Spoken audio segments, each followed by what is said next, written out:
The Yellow Wallpaper by Charlotte Perkins Gilman. It is very seldom that mere ordinary people like John and myself secure ancestral halls for the summer.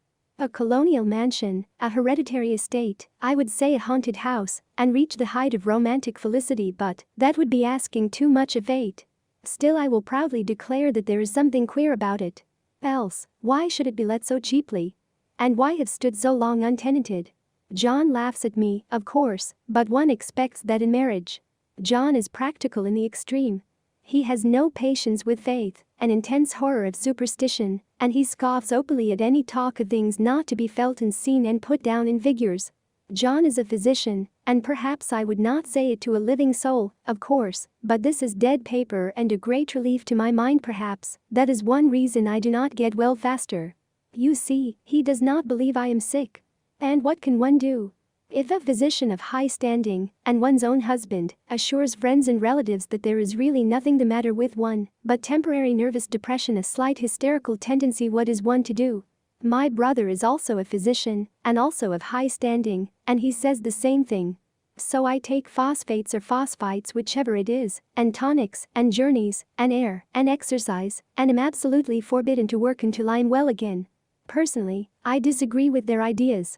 Personally, I believe that congenial work, with excitement and change, would do me good. But what is one to do? I did write for a while in spite of them, but it does exhaust me a good deal having to be so sly about it, or else meet with heavy opposition.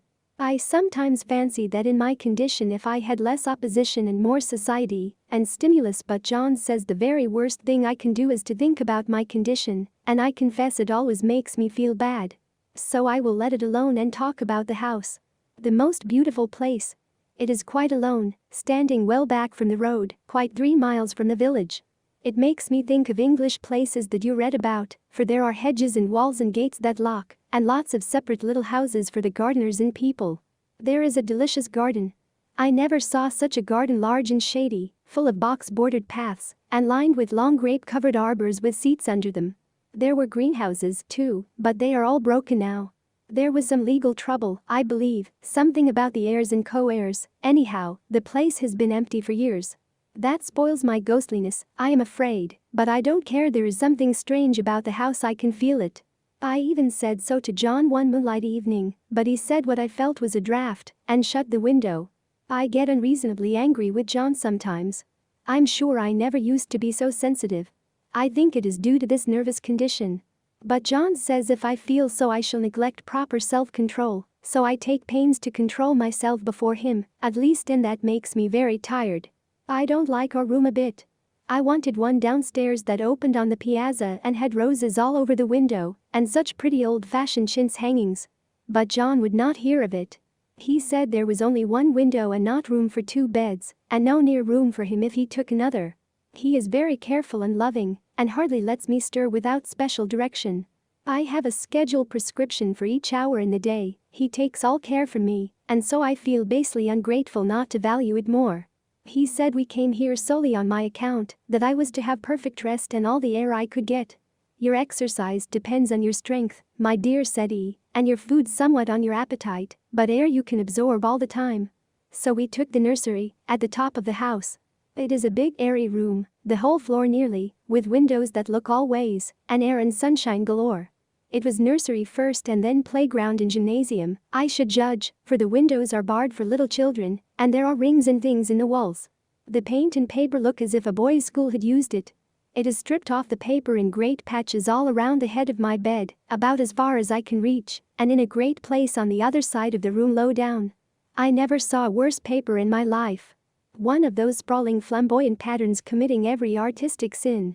It is dull enough to confuse the eye in following, pronounced enough to constantly irritate and provoke study, and when you follow the lame, uncertain curves for a little distance, they suddenly commit suicide, plunge off at outrageous angles, destroy themselves in unheard-of contradictions.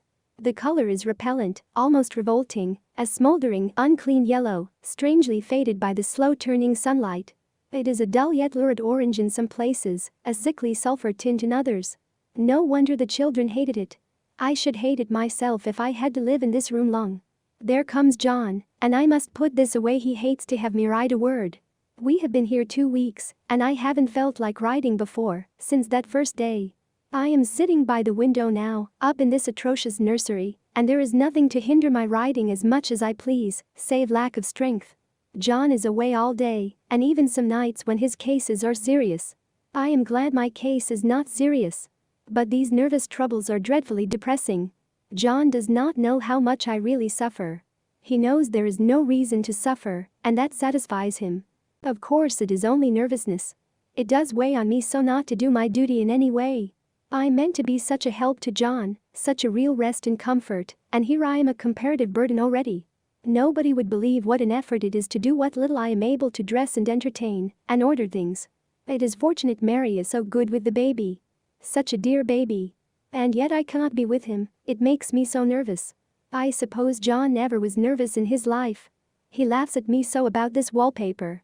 At first he meant to repaper the room, but afterwards he said that I was letting it get the better of me, and that nothing was worse for a nervous patient than to give way to such fancies. He said that after the wallpaper was changed, it would be the heavy bedstead, and then the barred windows, and then that gate at the head of the stairs, and so on. You know the place is doing you good, he said, and really, dear, I don't care to renovate the house just for a 3 months rental. Then do let us go downstairs, I said, there are such pretty rooms there.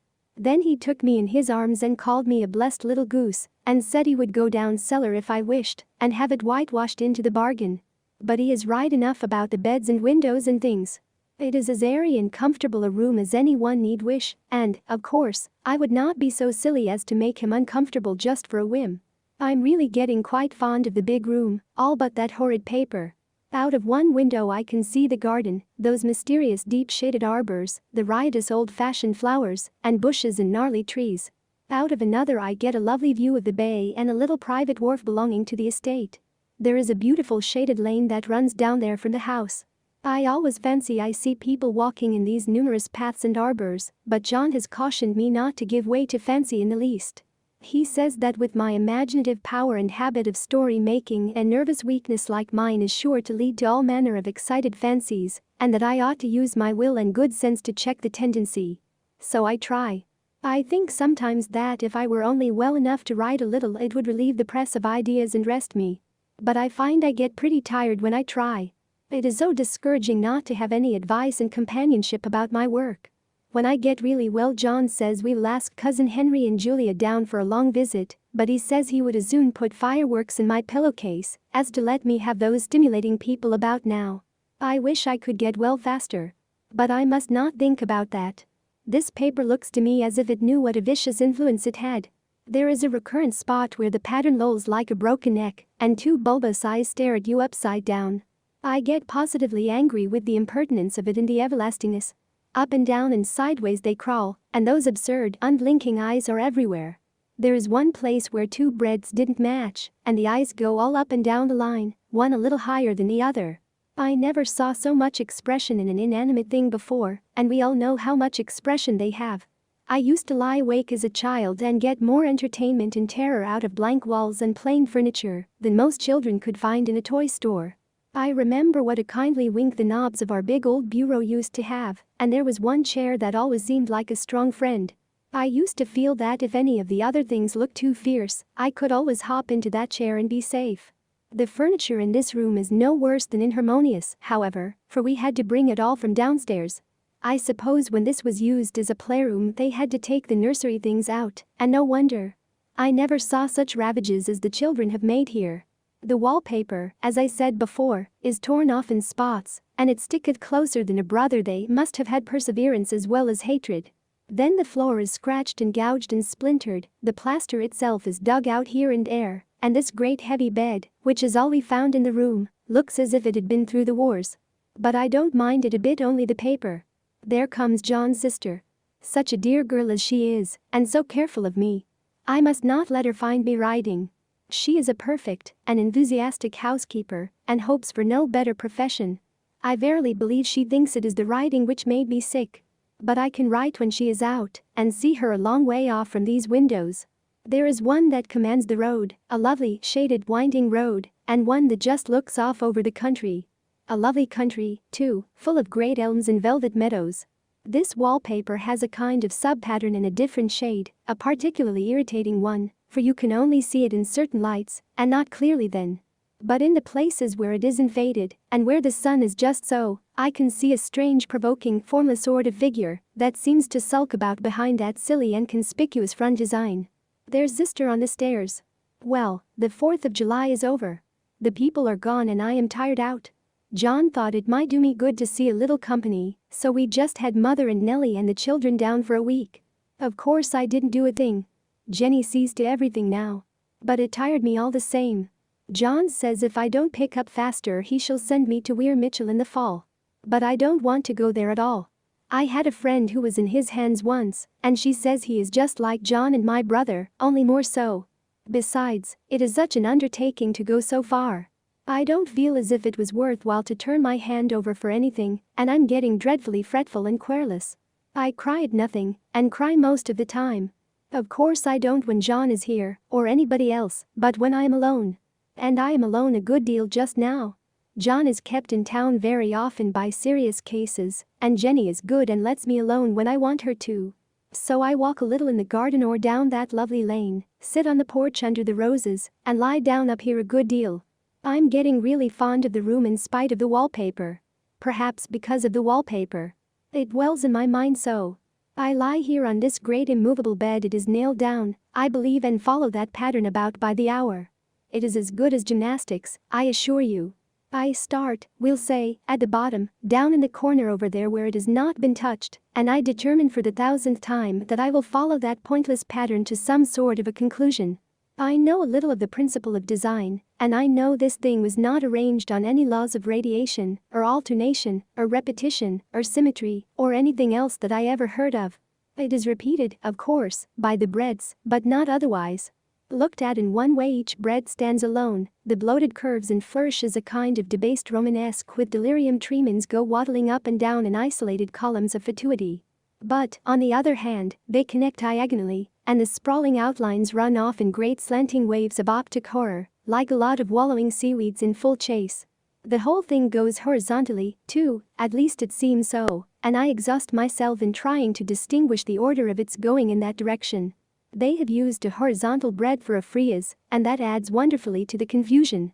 There is one end of the room where it is almost intact, and there, when the cross lights fade and the low sun shines directly upon it, I can almost fancy radiation after all the interminable grotesque seem to form around a common center and rush off in headlong plunges of equal distraction. It makes me tired to follow it. I will take a nap, I guess. I don't know why I should write this. I don't want to. I don't feel able. And I know John would think it absurd. But I must say what I feel and think in some way it is such a relief. But the effort is getting to be greater than the relief. Half the time now I am awfully lazy and lie down ever so much. John says I mustn't lose my strength and has me take cod liver oil and lots of tonics and things, to say nothing of ale and wine and rare meat. Dear John. He loves me very dearly and hates to have me sick. I tried to have a real earnest reasonable talk with him the other day and tell him how I wish he would let me go and make a visit to Cousin Henry and Julia. But he said I wasn't able to go, nor able to stand it after I got there, and I did not make out a very good case for myself, for I was crying before I had finished. It is getting to be a great effort for me to think straight.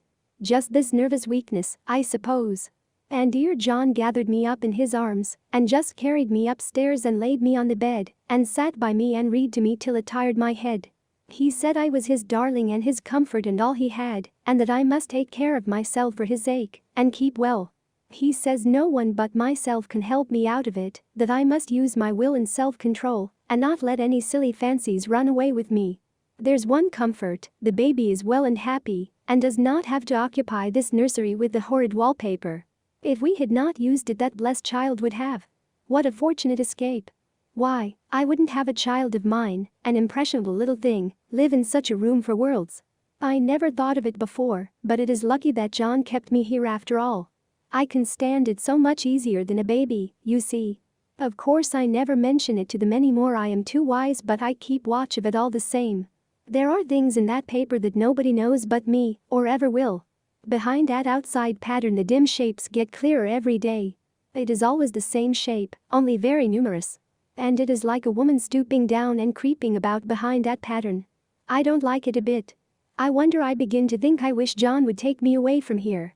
It is so hard to talk with John about my case, because he is so wise, and because he loves me so. But I tried it last night. It was moonlight. The moon shines in all around, just as the sun does. I hate to see it sometimes, it creeps so slowly, and always comes in by one window or another. John was asleep and I hated to waken him, so I kept still and watched the moonlight on that undulating wallpaper till I felt creepy. The faint figure behind seemed to shake the pattern, just as if she wanted to get out. I got up softly and went to feel and see if the paper did move, and when I came back John was awake. "What is it, little girl?" he said. "Don't go walking about like that, you'll get cold." I thought it was a good time to talk, so I told him that I really was not gaining here, and that I wished he would take me away. "Why, darling," said he, "our lease will be up in 3 weeks, and I can't see how to leave before. The repairs are not done at home, and I cannot possibly leave town just now. Of course if you were in any danger I could and would, but you really are better, dear, whether you can see it or not. I am a doctor, dear, and I know. You are gaining flesh and color, your appetite is better. I feel really much easier about you. I don't weigh a bit more," said I, "nor as much, and my appetite may be better in the evening, when you are here, but it is worse in the morning when you are away." "Bless her little heart," said he with a big hug, "she shall be as sick as she pleases. But now let's improve the shining hours by going to sleep, and talk about it in the morning." "And you won't go away?" I asked gloomily. "Why, how can I, dear? It is only 3 weeks more, and then we will take a nice little trip of a few days, while Jenny is getting the house ready." "Really, dear, you are better." "Better in body perhaps," I began, and stopped short, for he sat up straight and looked at me with such a stern, reproachful look, that I could not say another word. "My darling," said he, "I beg of you, for my sake and for our child's sake, as well as for your own, that you will never for one instant let that idea enter your mind. There is nothing so dangerous, so fascinating, to a temperament like yours. It is a false and foolish fancy. Can you not trust me as a physician when I tell you so?" So of course I said no more on that score, and we went to sleep before long. He thought I was asleep first, but I wasn't. I lay there for hours trying to decide whether that front pattern and the back pattern really did move together or separately. On a pattern like this, by daylight, there is a lack of sequence, a defiance of law, that is a constant irritant to a normal mind. The color is hideous enough, and unreliable enough, and infuriating enough, but the pattern is torturing. You think you have mastered it, but just as you get well underway in following, it turns a back somersault, and there you are. It slaps you in the face, knocks you down, and tramples upon you. It is like a bad dream. The outside pattern is a florid arabesque, reminding one of a fungus. If you can imagine a toadstool in joints, an interminable string of toadstools, budding and sprouting in endless convolutions, why, that is something like it. That is, sometimes. There is one marked peculiarity about this paper, a thing nobody seems to notice but myself, and that is that it changes as the light changes. When the sun shoots in through the east window I always watch for that first long, straight ray. It changes so quickly that I never can quite believe it. That is why I watch it always. By moonlight the moon shines, and all night when there is a moon I wouldn't know it was the same paper. At night in any kind of light, in twilight, candlelight, lamplight, and worst of all by moonlight, it becomes bars. The outside pattern I mean, and the woman behind it is as plain as can be. I didn't realize for a long time what the thing was that showed behind that dim sub-pattern, but now I am quite sure it is a woman. By daylight she is subdued, quiet. I fancy it is the pattern that keeps her so still. It is so puzzling. It keeps me quiet by the hour. I lie down ever so much now. John says it is good for me, and to sleep all I can. Indeed, he started the habit by making me lie down for an hour after each meal. It is a very bad habit, I am convinced, for, you see, I don't sleep. And that cultivates deceit, for I don't tell them I'm awake. Oh, no. The fact is, I am getting a little afraid of John. He seems very queer sometimes, and even Jenny has an inexplicable look. It strikes me occasionally, just as a scientific hypothesis, that perhaps it is the paper. I have watched John when he did not know I was looking, and come into the room suddenly on the most innocent excuses, and I've caught him several times looking at the paper. And Jenny too. I caught Jenny with her hand on it once. She didn't know I was in the room, and when I asked her in a very quiet voice, with the most restrained manner possible, what she was doing with the paper, she turned around as if she had been caught stealing, and looked quite angry, asked me why I should frighten her so. Then she said that the paper stained everything it touched, that she had found yellow smooches on all my clothes and John's, and she wished we would be more careful. Did not that sound innocent? But I know she was studying that pattern, and I am determined that nobody shall find it out but myself. Life is very much more exciting now than it used to be. You see, I have something more to expect, to look forward to watch. I really do eat better and am more quiet than I was. John is so pleased to see me improve. He laughed a little the other day and said I seemed to be flourishing in spite of my wallpaper. I turned it off with a laugh. I had no intention of telling him it was because of the wallpaper he would make fun of me. He might even want to take me away. I don't want to leave now until I have found it out. There is a week more, and I think that will be enough. I'm feeling ever so much better. I don't sleep much at night, for it is so interesting to watch developments, but I sleep a good deal in the daytime. In the daytime it is tiresome and perplexing. There are always new shoots on the fungus, and new shades of yellow all over it. I cannot keep count of them, though I have tried conscientiously. It is the strangest yellow, that wallpaper. It makes me think of all the yellow things I ever saw, not beautiful ones like buttercups, but old foul, bad yellow things. But there is something else about that paper, the smell. I noticed it the moment we came into the room, but with so much air and sun it was not bad. Now we have had a week of fog and rain, and whether the windows are open or not, the smell is here. It creeps all over the house. I find it hovering in the dining room, skulking in the parlor, hiding in the hall, lying in wait for me on the stairs. It gets into my hair. Even when I go to ride, if I turn my head suddenly and surprise it, there is that smell. Such a peculiar odor, too.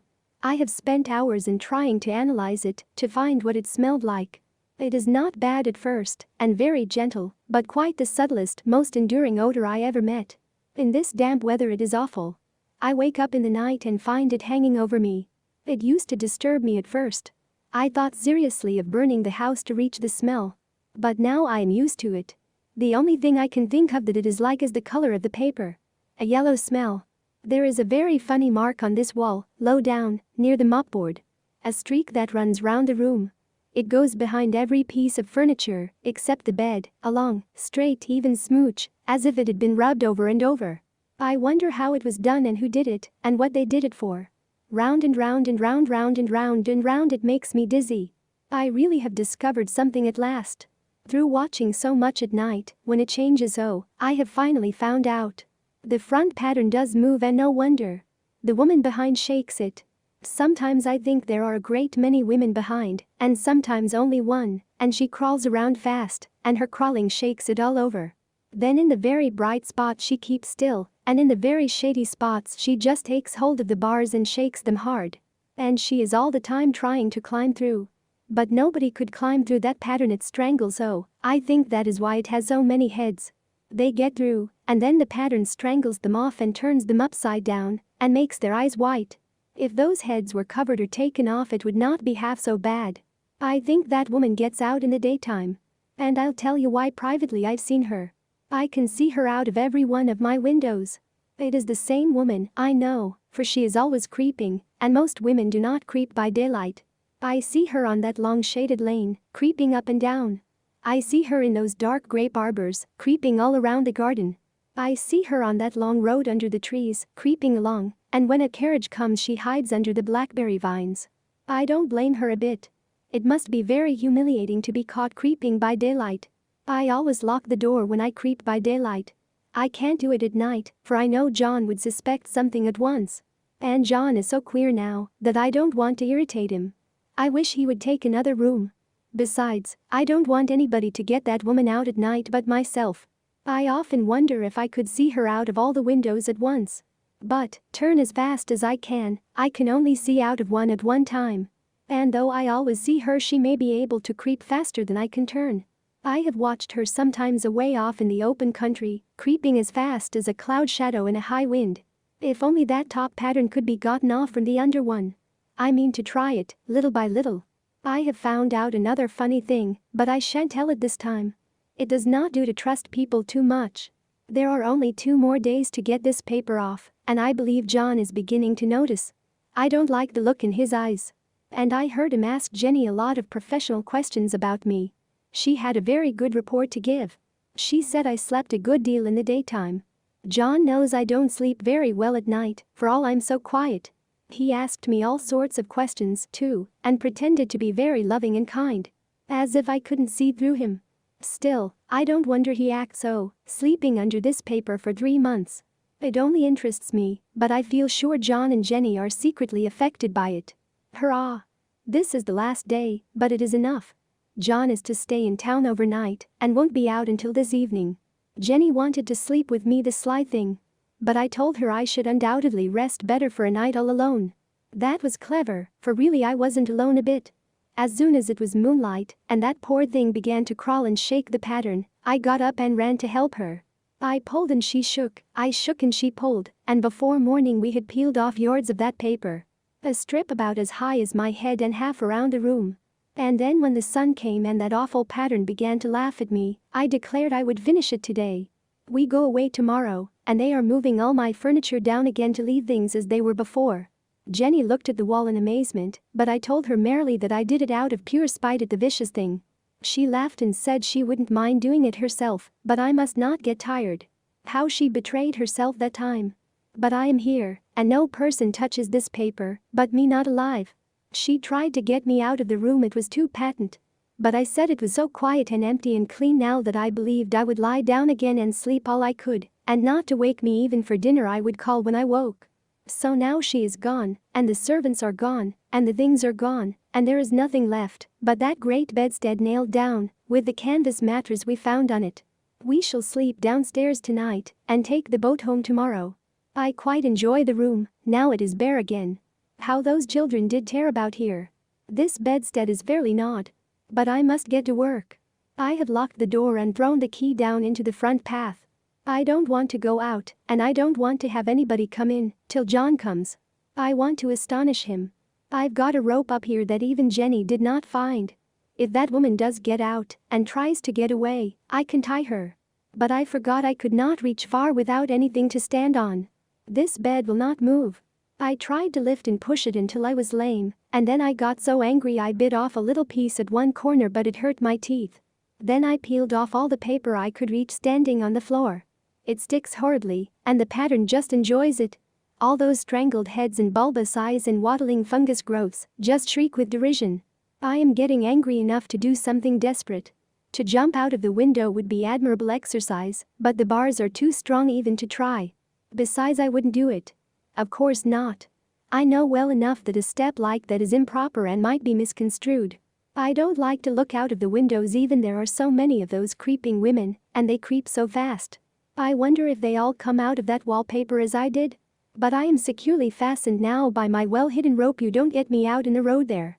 I suppose I shall have to get back behind the pattern when it comes night, and that is hard. It is so pleasant to be out in this great room and creep around as I please. I don't want to go outside. I won't, even if Jenny asks me to. For outside you have to creep on the ground, and everything is green instead of yellow. But here I can creep smoothly on the floor, and my shoulder just fits in that long smooch around the wall, so I cannot lose my way. Why, there's John at the door.